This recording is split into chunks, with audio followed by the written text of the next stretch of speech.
Buenos días.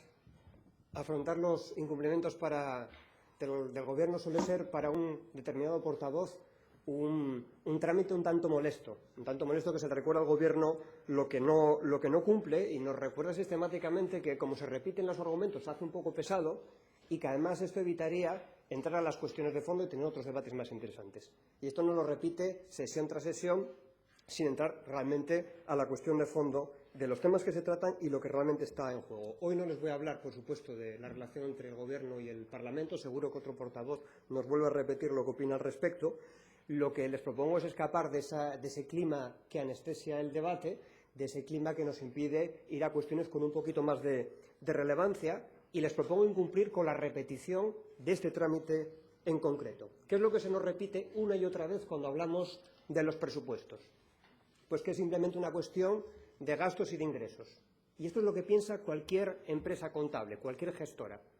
Y, sin embargo, un Gobierno lo que tiene que pensar cuando habla de los presupuestos es de justicia, de cómo se reparte el pago de los servicios que se están prestando a la ciudadanía. Y es una cuestión también de prioridades políticas para mejorar en general el bienestar de una ciudadanía, que es la única que debería realmente estar molesta porque este Gobierno no cumpla con las propuestas de mejora que hacemos en este Parlamento.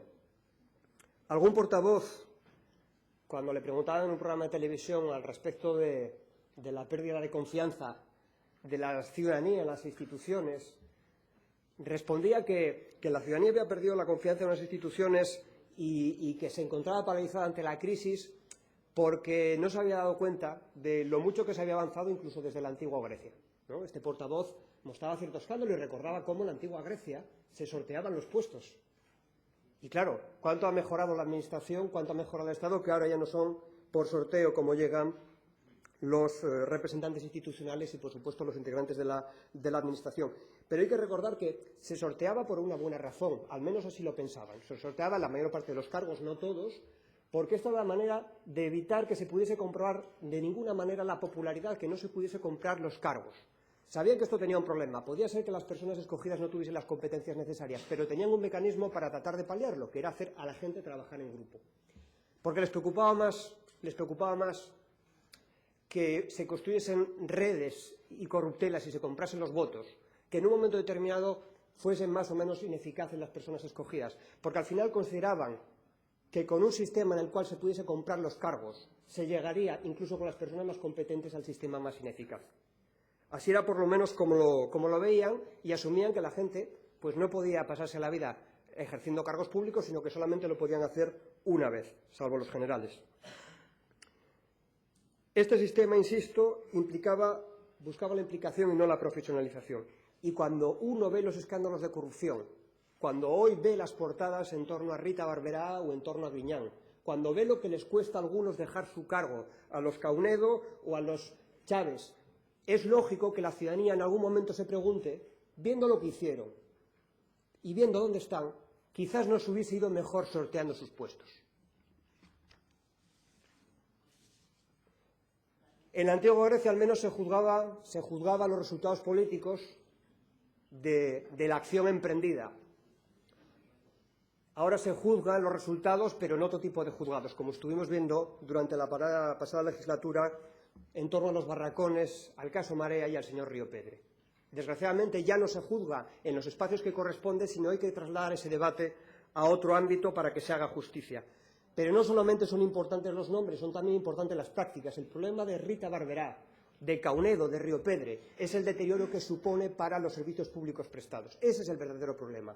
Hemos malgastado dinero público en rescatar entidades bancarias que no atienden a las necesidades. El propio Gobierno reconoce que más de 26.000 millones no van a ser recuperados. Eso es más del doble de los recortes en educación y en sanidad. Ese es el verdadero drama, ese es el verdadero incumplimiento del Gobierno. Y cuando vemos que se rescatan a los bancos, pero resulta que los problemas de habitacionalidad, de vivienda, siguen sin resolverse, cuando 1 de cada 4 personas vive en riesgo de exclusión relacionada con la vivienda. 13% de la población asturiana tiene problemas para hacer pagos a los suministros, para hacer pago de alquiler.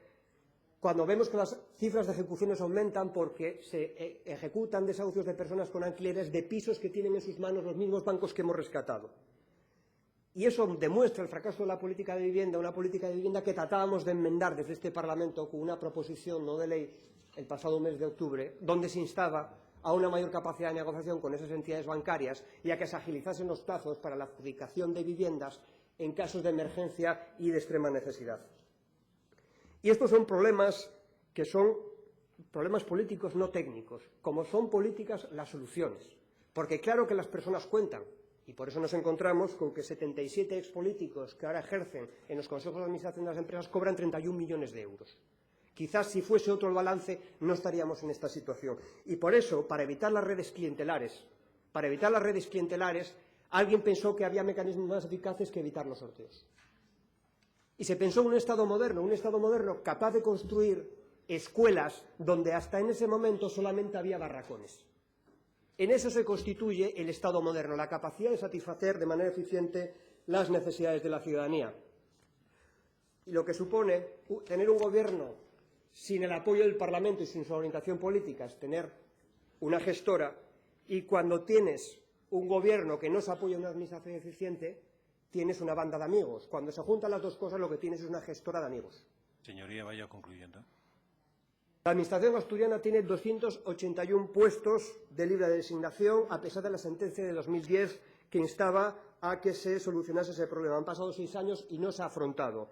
200 puestos en comisión de servicios, que también tenían que haberse corregido, que han superado ya el máximo de 2 años, el doble en el caso de Asturias que en el resto del Estado, porque Vicente Álvarez Areces modificó el límite en el cual se podía ocupar ese tipo de puestos. No queremos que Asturias se convierta en ningún cortijo andaluz. Y por eso hicimos una propuesta en esta misma Cámara en el mes de noviembre para afrontar la cuestión de los concursos, para que el mérito y la igualdad se instalen en la Administración asturiana. Pero el PSOE sigue ere que ere, sin entender que la mejor garantía para tener una Administración eficiente es precisamente que se impongan estos criterios y para que se satisfagan las necesidades de la población. Basta ver lo que está pasando con el director general de Función Pública, con el señor Gancedo, que está muy lejos de haber entendido que lo que necesita es desbloquear la política de personal y hacer que las cosas funcionen de otra forma. Voy terminando. ¿Por qué vamos a acabar con el ritual de los incumplimientos del Gobierno? ¿Por qué no se va a repetir? Porque por primera vez este Gobierno necesita el apoyo de alguno de los dos grupos mayoritarios cuyas iniciativas se está incumpliendo. Eso es lo primero que va a cambiar. No es una cuestión retórica. Ahora se enfrenta a un verdadero problema. ¿Y por qué vamos a incumplir con la repetición? ¿Por qué no va a volver a ser otra vez lo mismo? Por dos buenas razones. Lo primero, porque no se nos van a olvidar los nombres de quienes nos enseñaron las unidades de sus casas o los pisos de los que fueron desahuciados. Pero tampoco los nombres de los consejeros que incumplen las medidas que se aprueban en esta Cámara, no haciéndose los griegos, sino haciéndose los suecos. Y lo que tampoco vamos a permitir es dejar al azar la acción de gobierno, a un gobierno que ni tiene el apoyo parlamentario, Señorías, tiempo concluido. Ni refuerza la Administración. Y, sobre todo, cada vez le quedan menos amigos para poner a dedo. Muchas gracias.